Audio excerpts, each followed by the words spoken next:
He is the director and head of product management of Driivz. So, ladies and gentlemen, let's give an extra warm welcome to Oren Halevi. Welcome, Oren.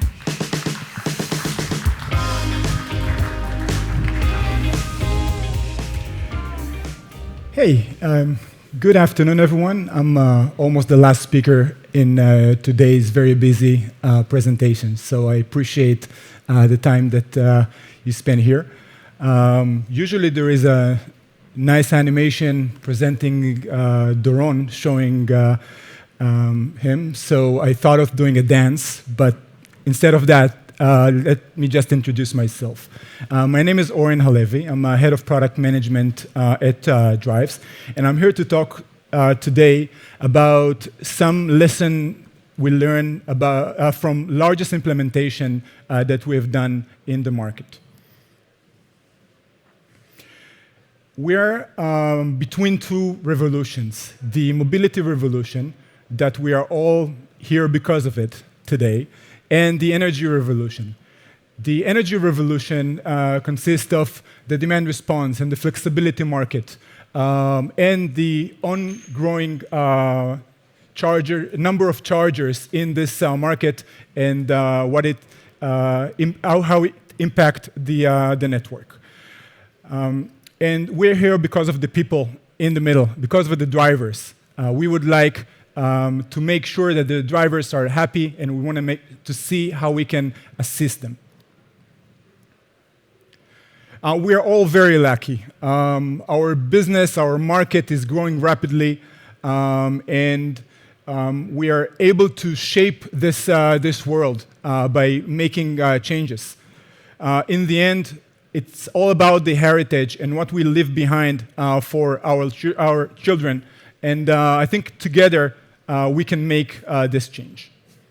So a bit about Driivz for those who don't know my company. So with 9 years of experience in this market, developing the operating system for the global EV charging networks, we have developed an end-to-end, yet a modular solution for CPOs and EMSPs, and in many times, both of them together.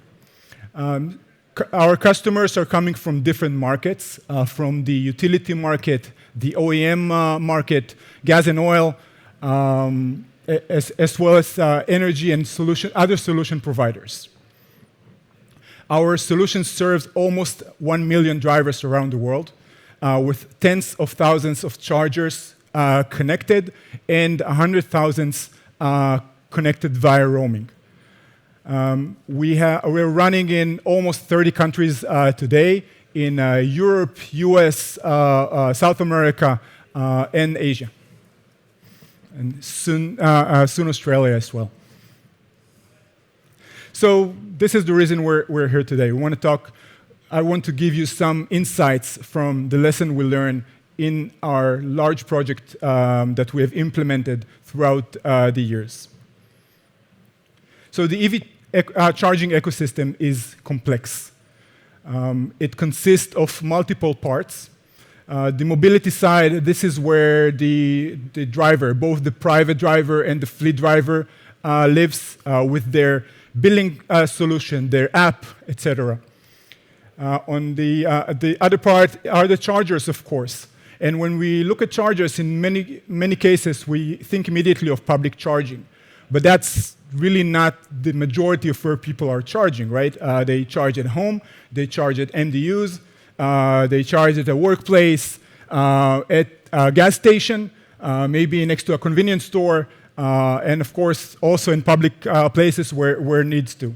And each one of these solutions require a slightly different approach, and a local and self-service solution that is tailored to their need, and that allows the local manager to fix things immediately and fast. If something is not working correctly, they want a quick response and do it themselves. Chargers are not standalone usually. They have around them either a parking or a retail store and other places. So the point of interest around those chargers is also very important. For example, when we have implemented a solution for MOL, a large gas and oil company, they have their chargers deployed in gas and oils, but also next to retails, for example, McDonald's and other networks. So they have wanted to combine the charging experience for the drivers, providing them with coupons so that when they wait for their vehicle to charge, they want to either shop, get coffee, get a burger, or anything at the store nearby. Again, that's looking at the whole ecosystem and not just at the chargers themselves. The next area that needs to be integrated is, of course, the power market, with its generation, transmission, distribution, and if needed, also the microgrid that is installed locally, connected to the chargers, to the battery and renewables as needed. When we look at the operation side, we usually look at the eMobility providers for the drivers and the charge point operators on the other side, and in many cases, a combination of both. We see more and more networks that are looking at both solutions as a whole. These networks need their own solution, but they also, in many cases, want to connect into their existing solutions. For example, a project we did in Japan for EMP, they want to connect into an authentication system that authenticate each driver and only then allow them to charge. So that's using open API, allowing this network to or the drivers to work seamlessly anywhere in Japan. And of course, connecting to other networks using either roaming platform or direct roaming as needed. So when we look at this complex ecosystem, we see many pain points. I won't have time to touch all of them, but just touch pinpoint some of those pains. I think the first one, we should start with the scale. Either existing large network that is already scaled to thousands of chargers, but even networks that are small today will become very big either tomorrow or in a year. 2025, we'll all hear this year. So this is your chance today to make sure that the network is ready and ready to scale. And by what do we need to do to make this network scale? First of all, to make sure it's operable, right? The chargers need to be up and ready for drivers when they arrive. The worst thing that we want is a driver that arrives to a charger and the charger doesn't work, so that you're losing a driver very quickly. So we need the backend system to analyze a potential problem and fix it if needed. It's also all about data. We are all collecting data. It could be the data about the chargers, about the charging experience, about the drivers, the location, the billing, and more and more. You can do a lot of data, a lot with this data using AI or other methods, and that can allow you to understand, for example, where should be the next charger that you want to deploy, right? You want to make sure that you receive quick ROI from those chargers, so you want to deploy it in the right place. It could be about planning ahead for your energy needs. So if you look at the history of charging and then plan ahead for next week, the next month, you can understand how many chargers you need and how much energy you will need to provide for those chargers. It's also about providing flexible billing solution, because you may know what is the solution that you want today, but you probably don't know what it's tomorrow. So your system must or should be able to support a flexible billing solution that allow you to grow and add business models as you grow. And as I said, it's also about openness and keeping your solution open and standard. Using standard protocols, such as OCPP for connecting to the chargers,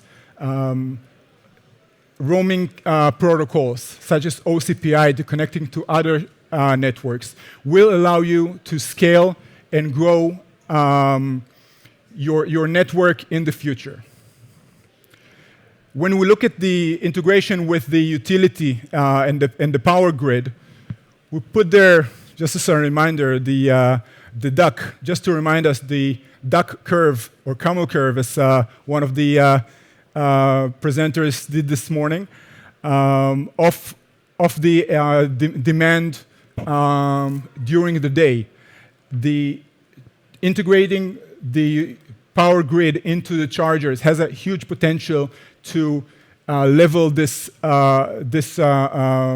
curve, and that can save a lot of money for the utilities.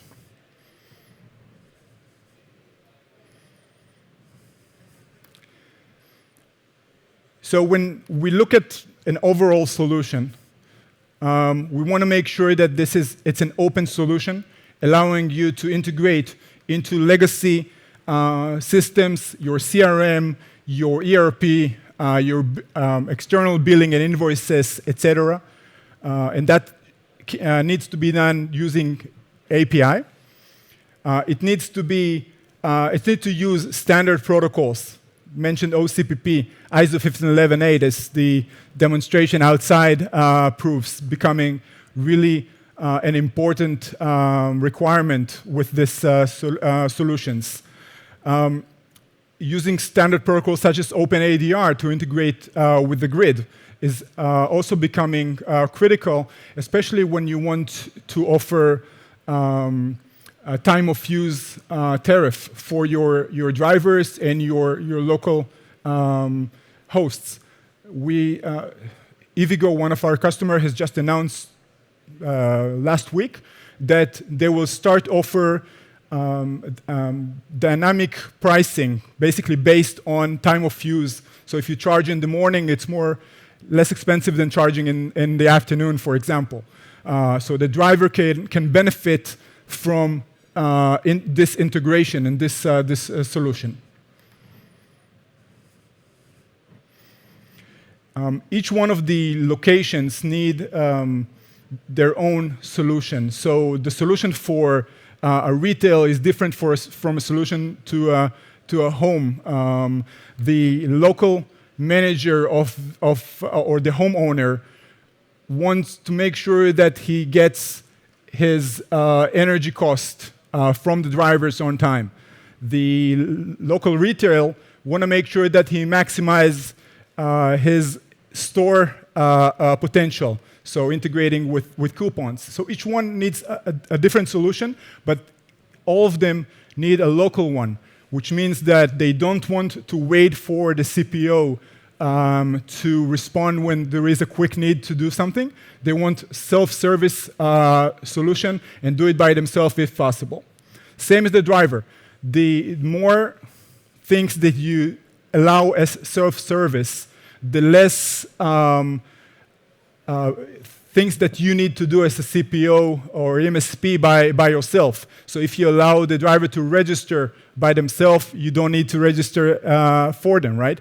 If they can look into their account and fix things by themselves, they don't need to call support and do it for them. So the more you allow a self-service, the better you can reduce your total cost of ownership.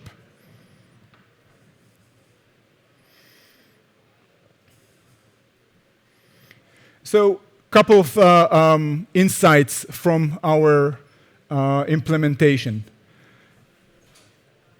So even when you start small, you need to think what you're going to do when you scale. Does your IT be able to support this scale effectively? Do you provide your IT group the tools that they need for that?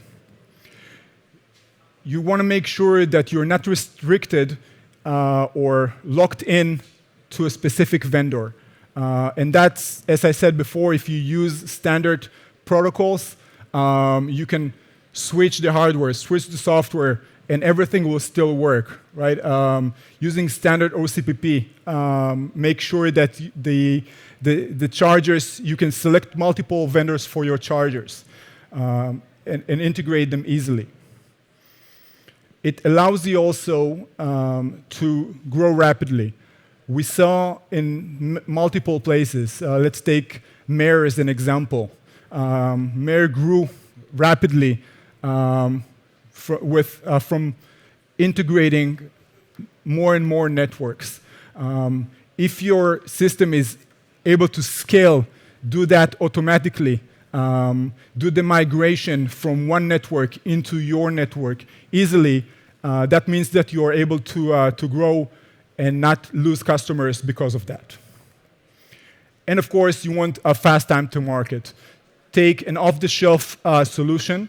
If you want to have your IP integrated, that is okay and actually very smart. You can always add on top of the off-the-shelf solution your own billing, your own app, etc., building on top of the API. So that's another thing that you want to take into consideration. So when you take your out-of-the-box solution, we're looking at multiple levels of customization. The basic one is, I don't need the whole system. I just want some modules to help me get started. So make sure that the system that you choose allows you to pick and choose the modules that you need. If you don't need billing to get started, that's fine. You may need to use it in a year or two, but make sure that the system that you choose has it. Allow the system to do flexible configuration. The reason for that is that you today are deployed in one country, but tomorrow you're going to be deployed in 2 countries or maybe 10. Example for that, we have in many places. Ches, one of our customers, deployed in 6 countries in Eastern Europe. So each one has their own, of course, language and currency, but it's not only that. It's different taxing system, different regulation, different invoicing requirements. Everything is a bit different when you go to another country. So make sure the system of choice is configurable and allow you to do that. Then customizable, right? You want to allow your brand to shine. The app needs to show exactly your brand, your colors, your logo, etc. It needs to be the app or any customer-facing solution that you provide. On top of that, this is where you can grow and make and add additional IP. You can have a customer-specific solution. InstaVolt, one of our customers, has decided to develop their own app. And this is fully okay by us. They are using our API layer. And on top of that, they're building an app that has full solution. We see that in places where a loyalty app is already deployed, especially in gas and oil solutions, where they don't want their drivers to replace their app. They want to add functionality to their existing app, and that can be done with API. One of the areas that we see the most growth or the quickest growth are fleets. The reason for that is that it has a much quicker ROI. If for public chargers, you need to wait until you have about 20 or 25% usage, this is where you start seeing your ROI. In fleet, you have immediate ROI because you add chargers as needed, and they are immediately usable by the fleet. Fleet could be buses or taxis, but it could be also technicians that go home with their vehicles and charge the vehicles at home. In the end, you want to provide a solution to your customers, the fleet manager, that is supporting their charging needs, the end-to-end needs, from managing the local chargers, integrating with fuel card or roaming requirements, as in some cases the fleets need to go outside the network and charge outside, and also charge at a fleet depot. Make sure that it has a full energy management solution.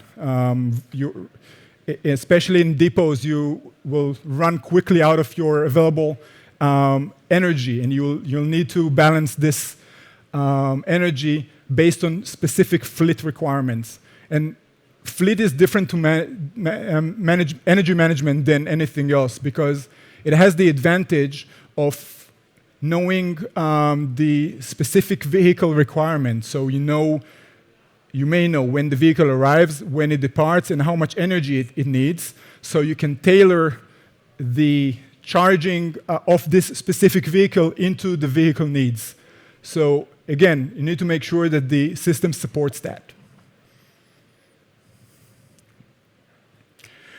In the end, the local manager, the fleet manager, need a solution that allows them to schedule or reserve chargers either manually or automatically by integrating with a dispatch or fleet management solution.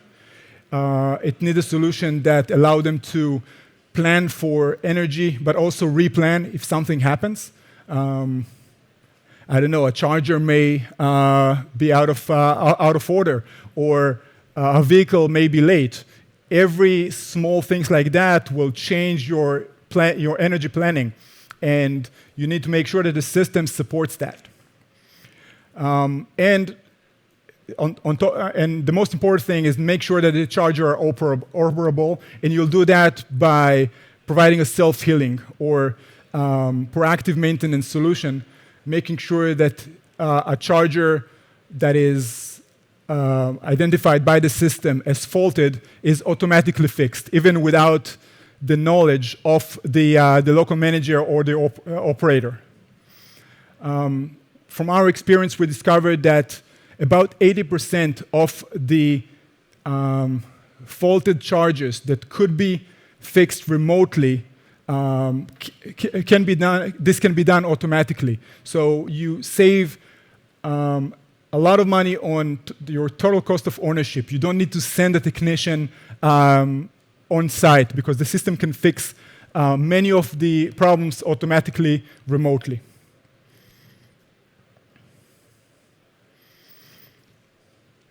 The benefits for the fleet manager,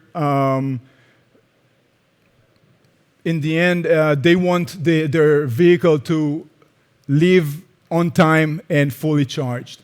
That means a seamless journey for the driver, for the fleet manager, for the guy who parks the car at the depot, etc. You want to optimize your energy management. That can save a lot of money on infrastructure, but also on energy cost when you implement time of use and make sure that vehicles are charged only when energy is less expensive. And in the end, that's the bottom line is that you improve your utilization and your total cost of ownership.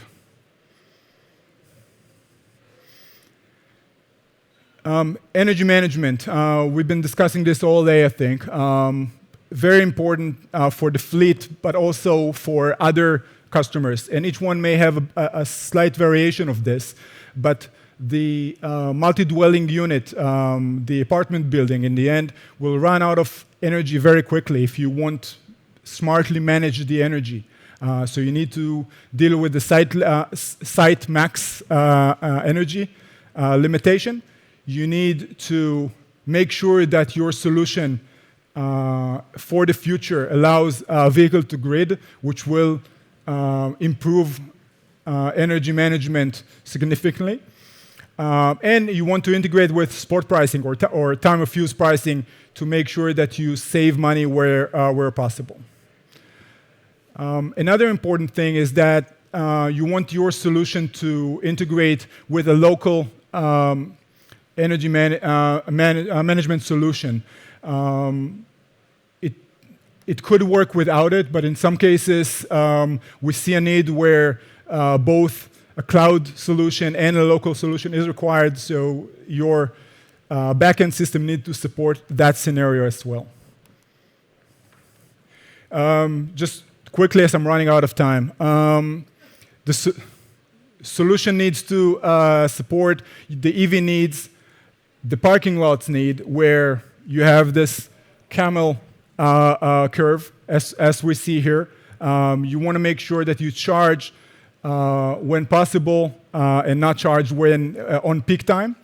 And you want to integrate with the parking lot. This is an example of a large plaza where you have both AC and DC solution in the Netherlands. You have about 50 chargers over there with battery and renewable, and they're all integrated, making sure that charging is done on time and as required.